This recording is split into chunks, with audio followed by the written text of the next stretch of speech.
Kasabay ng kanyang pagkalunod sa bisyo, napabilang si Joey sa grupong Sigi-Sigi Sputnik Gang. Iyayanin na ako manghulap, pero sabi sa akin, kinakailangan matatakan ka muna. Ang sabi sa akin ng commander, mamayang gabi, manghuhold up tayo. Kinakabahan ako dahil hindi naman ako sanay sa ganung gawain. Ngayon, nung gabi, hindi ako nakasama doon sa hold upan na yun.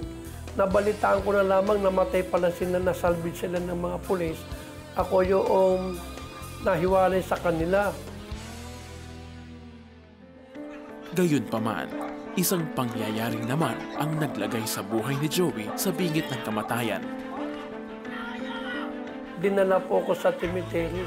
Kinabahan ako, sabi ko, mamamatay na siguro ko itong araw na ito. Dinala ako sa kaduluduluhan ng Chinese cemetery, pinaggubad ako. Ang sabi ng mga pulis, tumakbo ka. Sa takot na mamatay at walang mahinga ng tulog, sa Diyos tumawag si Joey. Ang sabi ko sa sarili ko, kung totoo na mayroon Diyos, ay iligtas po ninyo po ako dahil napakabata ko pa para mamatay. Hinahanap ko yung tatay ko. Nagulat na lamang po ko, hindi ko pinaputok yung karbin. At ang sabi ng mga pulis, magbihis ka uli. Kung saan ako dinampot ng mga pulis, doon po ako ibinalik. Noong panahon na yon, ang nasa isip ko, sabi ko, mukha na tsambahan yata yung panalangin ko, tsamba lang siguro yun.